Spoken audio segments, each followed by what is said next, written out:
Anna Bjarnado ttir, Chief Service and Operation Officer at Isavia, thank you so much for being with us today. It's a great pleasure to have you.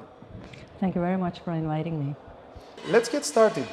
As Isavia handles the operation and development of all airports in Iceland and manages all flights in the Icelandic air traffic control area, you have a privileged view of the whole aviation system. What are the key benefits you have seen from straddling the management of both operations in the air and on the ground, especially as regards airport performance? Isavia, the parent company, manages Keflavik Airport specially and owns independently managed subsidiaries that handle air navigation services on one side and the domestic regional airports on the other. We clearly see the benefits in having the entire system within our organization. First and foremost, the proximity of decision makers across units. The different units hereunder, they're quite independent organizational units on a daily basis. Being the Chief Service and Operations Officer for Isavia parent company, my main focus is Keflavik Airport on the daily basis. And what I've come to learn is that we have a quite unique setup compared to many other airports in that regard, that we have the control tower within our organization fully and the license to operate. Keflavik Tower manages and provides ATS at Keflavik Airport, and it's a certified ATS provider. And we have found this extremely beneficial for the seamless operations of the airport, and it enables a very close cooperation between tower, APOC, Airport Operational Control Center, airfield operations, and within the extended airport community as well. In 2024, Iceland saw an impressive 14.5% traffic growth in comparison to 2019. How did you prepare for this double-digit growth in terms of operations, and what challenges did you encounter in this process? This was a double-digit growth. Actually, before COVID, we had 20 to 40% growth year on year for many years. So it is not quite new for us, but of course, the situation we're in after COVID and where we're at now is a bit different. So since the COVID pandemic, we've had gradual growth in passenger numbers. We had quite faster recovery than we anticipated, probably helped a little bit by a tourist-friendly volcano eruption or two. So it was steeper than we anticipated, but now we see that it's gradually flattening out. We will probably have a growth of around single-digit growth from 24 to 25 now going forward. But the challenges this has proven is we are sharply focusing on enhancing the terminal facilities, especially to provide superior services to our customers. We are gate restricted. We are also quite congested in the gate areas. So that is our top priority. And we just recently opened the East Wing, a new terminal extension at Keflavik Airport, and put it into operation, where we added both contact and bus gates. And the baggage hall has been expanded and the baggage system made more efficient. And we opened a new taxiway in 2023 to reduce taxi time and aircraft waiting time. So we're getting there, but we still have challenges, is that we need this space now that we will be constructing in the next 5 to 8 years. So we will have to be really operational excellent until that materializes. Keflavik Airport is growing in leaps and bounds, including an East-West expansion, increasing the terminal space by 30%.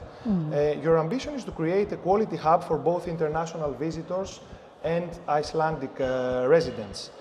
Why is this important to you, and what socioeconomic benefits will this bring to the whole country? So we are growing to meet the needs of our passengers. We need, as I said, more terminal space to serve the numbers that are currently going through Keflavik Airport, and of course the number of passengers we will service and greet in the future. We have a master plan and many further projects on the drawing board, ready to go, and which are in line with what our partners, especially our main carriers, and then the airline passengers need. According to a report on behalf of ACI, I think quite frequently quoted, there's a link between air connectivity and GDP growth, with a 10% increase in connectivity given 0.5 increase in GDP per capita. So this is important to keep in mind as we go forward with our hub concept.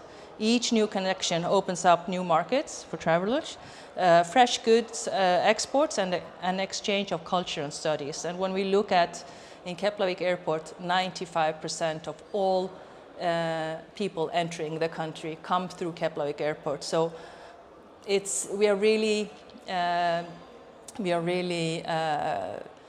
feeling the responsibility of this for the prosperity of the country. So our long-term mission is therefore to connect Iceland, the world through Iceland, and in our short-term strategy to 2028, we outline how we can reach milestones necessary for this important journey. So we want in 2028, we are moving everything towards being in line with what our main hub carriers need in their path of growth, so that it will be aligned at any step. Adding airlines all the time, LOT Polish Airlines and WestJet have joined our ever-expanding group of partners, and new destinations are being added all the time. And we actually see, breaking into Asia, becoming a possible reality maybe within a year or two. So it's bright future ahead, and we really have to stay on our toes to be ready to welcome all these passengers into our airport. What strategies does Isavia employ holistically to ensure high operational performance amidst the increasing traffic demands? And are there any innovations you have deployed in this area that you are particularly proud of? Our strategy to enhance operational excellence focuses on 3 pillars, actually. Culture, data maturity, and the airport community being one of the pillars in our strategy. Enhancing data literacy and being data-driven in our decision-making, in clear goal setting, planning, and everything, that's a foundation for continuous improvement. Extremely close cooperation with all our partners in the airport ecosystem, where we transform from being a walled garden landlord into being the main enabler of operational excellence, being constructive and open in sharing data and experience.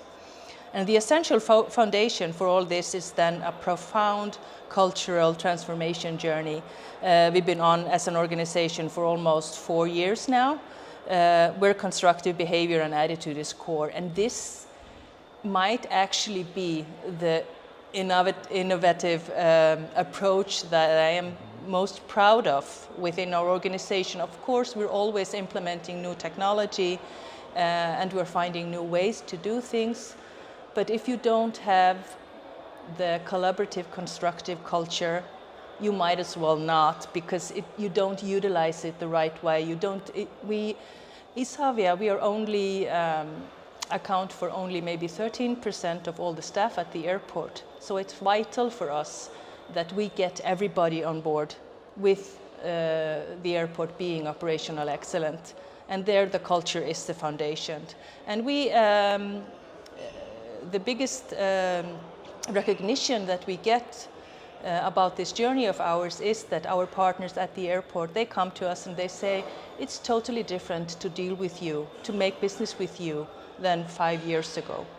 So I think that's the most innovative action that we have done in the past.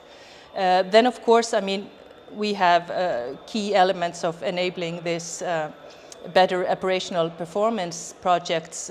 We implement projects such as APOC, Airport Operational Control Center, as the first but important component into total airport management.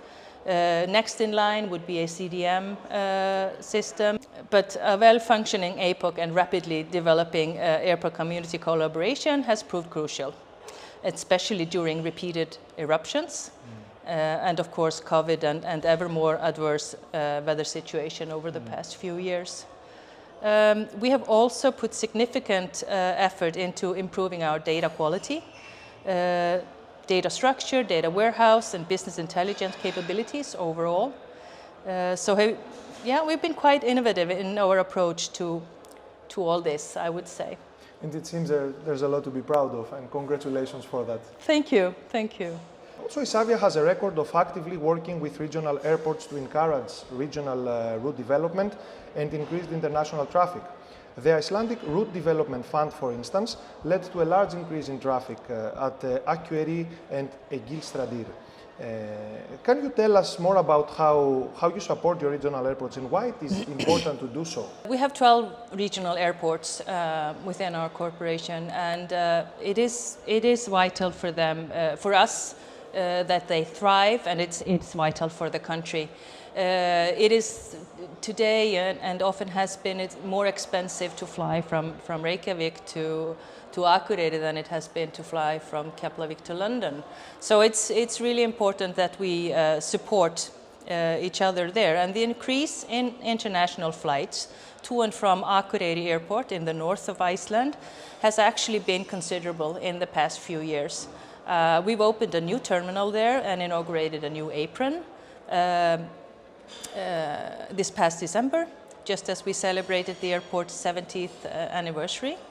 So now Akureyri Airport, one of the 3 internationally fit airports in Iceland outside of Keflavik, now they can receive up to 12 to 14 aircrafts compared to only 4 or 5 before.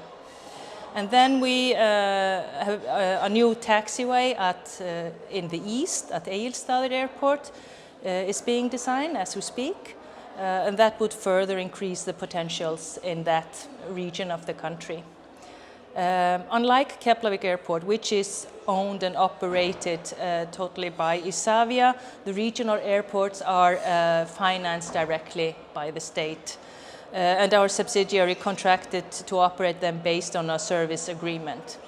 So every project there is therefore financed separately by the state, and money has been set aside for these projects, which will increase the possibility for these gateways to Iceland. So this is it takes a little bit more time to finance every project for the regional airports, but I think we're really getting there, and it is very positive to see. I think we now have 4 flights a week, international flights a week to Akureyri, compared to none, a year and a half ago, something like that. So there's a growing possibility to utilize these airports to make advantage of new opportunities. Mm-hmm. My next question is focusing a bit more on sustainability and decarbonization sector. So Keflavik Airport is currently accredited at level 3 in the Airport Carbon Accreditation Program and is committed to reach net zero by 2030. How is Isavia flying towards this ambitious goal? Being situated in a country such as Iceland, we are blessed with various sources of renewable energy, clean air, clean water. So we start at an advantage compared to many other countries. That also, however, means that we are well into the long tail of opportunities to become net zero. Every step towards further reduction in our carbon footprint are small steps. So we really need to be focused, but they're far from less vital, of course. Sustainability in every way is a key component of the company's strategy and operations. So with sustainability, it is our guiding principle all the way. We feel confident enough to have moved sustainability from one of the main pillars in our strategy to be a surrounding foundational factor for everything we do, because we mean that now we have been focusing on this for so long that it is slowly getting into our DNA. So, of course, Our goal is to make the airport more competitive by minimizing environmental impact all the time, creating value, and ensuring increased operational efficiency. Looking towards the future and the bigger picture, what is your vision for Iceland's airport in, let's say, 10 years, 10 years time? As I mentioned earlier, we have a vision to 2040 to connect the world through Iceland. No small vision, and we have some time to accomplish it. But our mission again is to be the enabler with this main gateway of Iceland, to be the enabler of leading a community that enhances prosperity in Iceland, giving connections, connection to quality of connections, connection again to GDP. We have like I said, shorter term visions as stepping stones to that big vision, and that is to be always more and more closely cooperating with the airport community. So our vision is that in 4 or 5 years' time, this will be, my vision is that this will be one of the best airports in communicating constructively and collaborating constructively across the entire airport ecosystem. Thank you so much, Anna, for the great discussion. Thank you very much for inviting me.